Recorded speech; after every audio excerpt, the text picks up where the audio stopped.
Hello friends, welcome to house work hangover Telugu channel. ఎలా ఉన్నారు మీరందరూ? సో ఈరోజు వీడియో స్టార్ట్ చేసే ముందు ఒక జస్ట్ స్మాల్ రీక్యాప్. నా లాస్ట్ వీడియో నేను చేశాను 18 different types of folding clothes. చాలా మంచి టెక్నిక్స్ షేర్ చేశాను to save space and time. And ఈరోజు కాలంలో మనకు ఆర్గనైజింగ్ చాలా ఇంపార్టెంట్. సో ఇలా ఫోల్డ్ చేస్తే మనకి స్పేస్ సేవ్ అవుతుంది అండ్ ఆల్సో టైం సేవ్ అవుతుంది. సో ఒకవేళ మీరు ఈ వీడియో మిస్ అయినట్టయితే నా లాస్ట్ వీడియో నా ఛానల్లో చూడండి. నేను ఆ లింక్ కూడా నేను ఈ వీడియోలో ఇస్తాను, డిస్క్రిప్షన్ బాక్స్లో ఇస్తాను, వీడియో ఎండ్లో కూడా ఇస్తాను. సో ఈరోజు video how to clean your stuff in Telugu. So నేను ఫస్ట్ స్టార్ట్ చేస్తున్నానండి. ఆ ఫ్రేమ్స్ అవన్నీ ఉంటాయి కదా, దానిపైన రైస్ పడడం, ఏమైనా దుమ్ము దుల్లి ఉన్నా కూడా, ఫుడ్ పార్టికల్స్ ఉన్నా కూడా అవన్నీ ఫస్ట్ క్లీన్ చేసేస్తాను. ఒక డ్రై క్లాత్ తీసుకొని జస్ట్ డస్టింగ్ చేస్తున్నాను.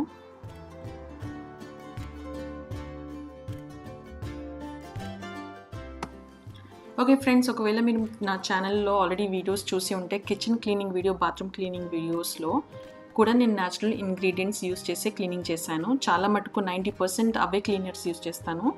అండ్ ఈరోజు స్టఫ్ క్లీనింగ్లో కూడా నేను మీకు న్యాచురల్ ఇంగ్రీడియంట్స్ యూస్ చేస్తా క్లీనింగ్ ఎలా చేయాలో చూపిస్తాను. సో బైకార్బోనేట్ సోడా అంటే నార్మల్ మన బేకింగ్ సోడా ఉంటుంది కదా, అదే ఒక ఎయిర్ టైట్ కంటైనర్లో తీసేసుకుంటున్నాను. అండ్ వైట్ వెనిగర్, ఈ రెండు యూస్ చేసి నేను స్టవ్ మొత్తం క్లీన్ చేస్తాను. అండ్ ఇది నా డీప్ క్లీనింగ్ రొటీన్ వీడియో అండి.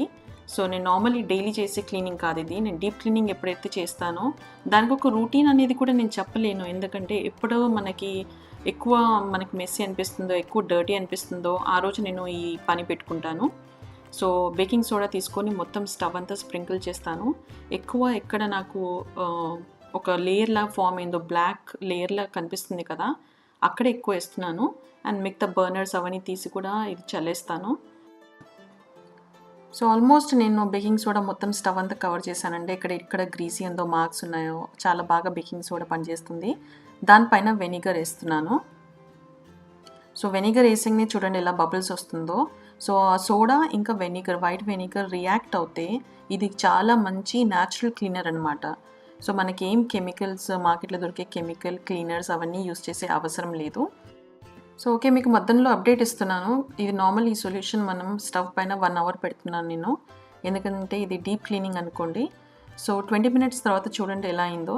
వైట్ బేకింగ్ సోడా బ్రౌన్ అయిపోయింది అనమాట. అంటే స్టవ్ మీద ఏదైనా బ్లాక్ డర్ట్ అవన్నీ ఏమైనా ఉంటే కూడా కాలిపోయినాయి, అంతా బేకింగ్ సోడా మొత్తం పీల్చేసుకుంటుంది, అంటే పనిచేస్తుంది అనమాట. సో మనం ఇంకా 40 మినిట్స్ వదిలేస్తాము. దీని లోపల నేను మీకు బర్నర్స్ అవన్నీ క్లీన్ చేయడం చూపిస్తాను.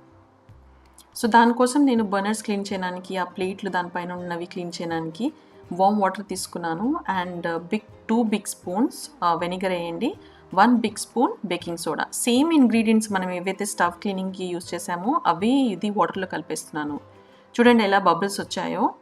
అండ్ దెన్ ఇప్పుడు ఈ ప్లేట్లు, బర్నర్స్ అవన్నీ చేసి అందులో వేసేసి మనం సోక్ చేస్తాం.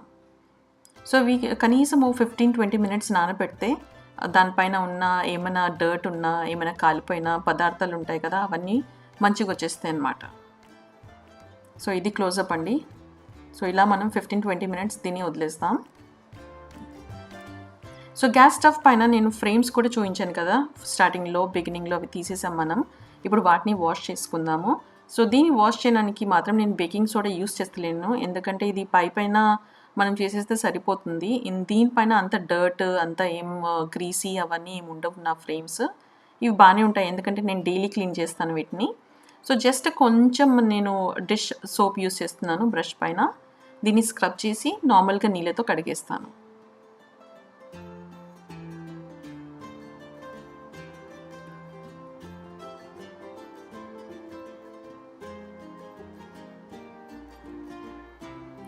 సో కడగడం అయిపోయింది, 2 ఫ్రేమ్స్ కడిగేసాను. దీన్ని కొంచెంసేపు ఆరబెట్టేస్తాను.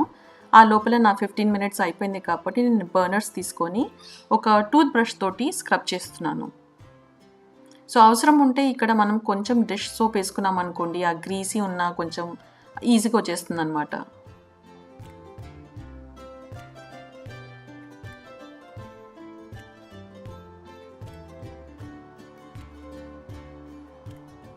సో ఇలా మనం అన్ని బర్నర్స్, అన్ని ప్లేట్లు అన్నీ కడిగేసుకొని వీటిని కూడా డ్రై చేసుకుందాం.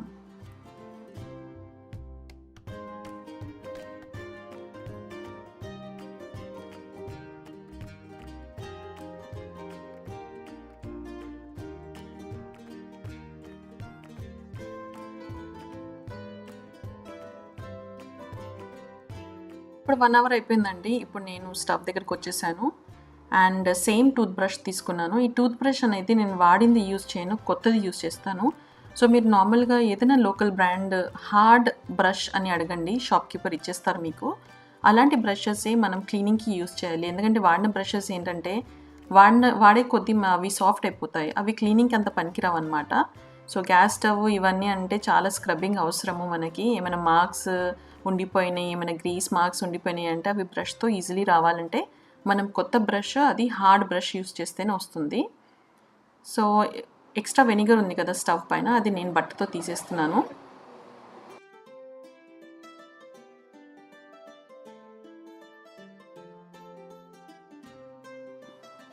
ఓకే, మనం అంట్లు తోమడానికి ఒక గ్రీన్ స్క్రబ్బర్స్ దొరుకుతాయి కదండి మార్కెట్లో, అది యూజ్ చేస్తున్నాను. అంటే ఏమైనా డర్ట్ ఏదైనా బ్రష్ తోటి పోలేదు అంటే దీంతో పోతుంది. అండ్ చూస్తే ఈ బార్డర్స్లో ఆల్రెడీ ఇంకా నల్ల మార్క్స్ ఉన్నాయి, అవి వెళ్తలేవు.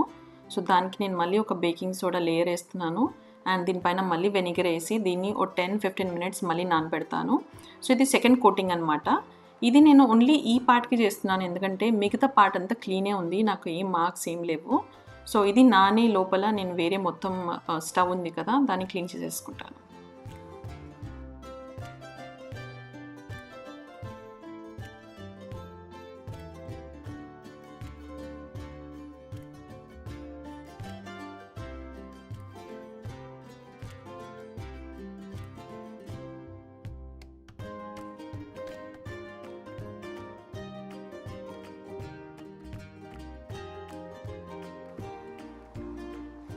సో ఇందులో కొంచెం వెనిగర్ వేసుకుందాం, ఆల్రెడీ బేకింగ్ సోడా వేసాను.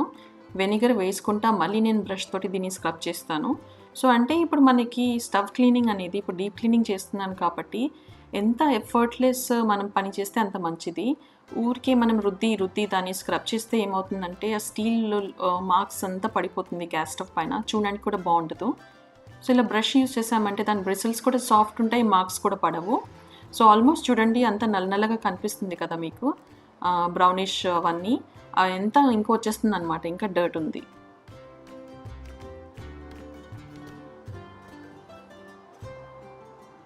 ఓకే, నేను మీతో ఒక కూల్ టిప్ షేర్ చేయబోతున్నాను. ఎందుకంటే ఇప్పుడు బ్రష్ యూస్ చేశాను, నేను ఆ స్క్రబ్బర్ యూస్ చేశాను, అయినా ఇంకా కొంచెంసేపు ఉంది, కొంచెం ఇంకా నల్ల ఫిల్మ్ ఉంది కదా గ్యాస్ స్టవ్ పైన. సో దానికోసం ఏంటంటే మీరు బ్రష్ని తిప్పి పట్టుకోండి. తిప్పి పట్టుకున్నాక హ్యాండిల్ తోటి ఆ మార్క్స్ని రుద్దండి, ఎందుకంటే అవి కార్నర్లో ఉన్నాయి కాబట్టి మనకి స్క్రబ్బర్ ఇంకా బ్రష్ బ్రిసిల్స్ తోటి వస్తలేదు. కానీ దీనిపైన కొంచెం ఫోర్స్ పెడితే ఆ నల్ల ఫిల్మ్ మొత్తం వచ్చేస్తుంది. సో ఇది నా సీక్రెట్ టిప్ అండి, ఇది నేను ఎప్పుడు దీనికి యూస్ చేస్తాను గ్యాస్ స్టవ్ క్లీనింగ్కి. అండ్ దీంతో ఇంకొకటి మనకి యూస్ఫుల్ బెనిఫిట్స్ ఏంటంటే దీంతో మార్క్స్ పడవు, ఎందుకంటే బ్రష్ హ్యాండిల్ అనేది రబ్బర్ ఇంకా ప్లాస్టిక్తో చేస్తారు కదా. సో మనం ఎంత దాన్ని రుద్దినా కూడా దానిపైన గ్యాస్ స్టవ్ పైన మాత్రం ఏ కైండ్ ఆఫ్ మార్క్స్ ఉండవు, మంచి కొత్తలాగా వస్తుంది, మార్క్స్ కూడా వెళ్ళిపోతాయి. సో ఇది ఫ్రీగా హాయిగా యూస్ చేయండి ఈ టిప్. అండ్ మార్క్స్ అంతా వెళ్ళిపోయాయి. ఇప్పుడు నేను డ్రై క్లాత్తో మొత్తం తుడిచేస్తున్నాను. చూడండి ఆల్రెడీ ఒక మంచి షైనీ లుక్ వచ్చింది గ్యాస్ స్టవ్కి, ఎంత బాగా కనిపిస్తుందో. అండ్ మనం ఎంత టైం పెట్టి అయ్యో 1 అవర్ సోకింగ్ టైమా అనుకుంటే కాదు, మనకి అల్టిమేట్ క్లీన్ అయిపోయిందనమాట. ఇంకా దాని తర్వాత మనం నార్మల్లీ రోజు క్లీనింగ్ చేసుకునేలాగా చేసుకుంటేనే ఇలానే మెయింటైన్ చేసుకోవచ్చు మనం. సో ఆల్రెడీ నాకు అక్కడ హోల్స్ ఉన్నాయి, దానిపైన కూడా నేను లోపల వెనిగర్ వేసాను. సో ఉన్న డర్ట్ అంతా బ్రేక్ అయిపోయింది, దాన్ని కూడా నేను బట్ట లోపలికి వేసేసి మొత్తం డర్ట్ తీసేస్తున్నాను.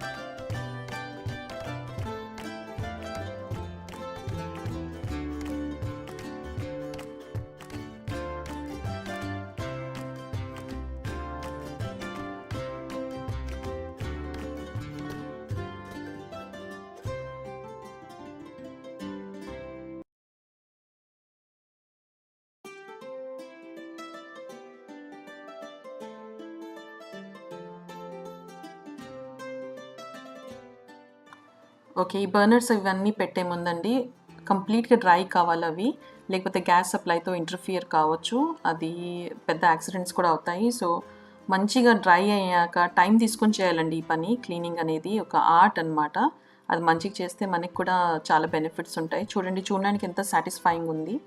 సో గ్యాస్ సప్లై ఆఫ్ చేశాకనే క్లీనింగ్ చేయండి. మీరు స్మార్ట్ పీపుల్ కాబట్టి నేను స్టార్టింగ్లో బిగినింగ్లో చెప్పలేదు. అండ్ ఎస్, ఇది how to clean gas stove in Telugu. And మీకు నచ్చినట్టయితే వీడియో ప్లీజ్ లైక్ చేయండి, సబ్స్క్రైబ్ చేయండి అండ్ నోటిఫికేషన్ బెల్ క్లిక్ చేయడం మర్చిపోవద్దు. Thanks for watching. బాయ్.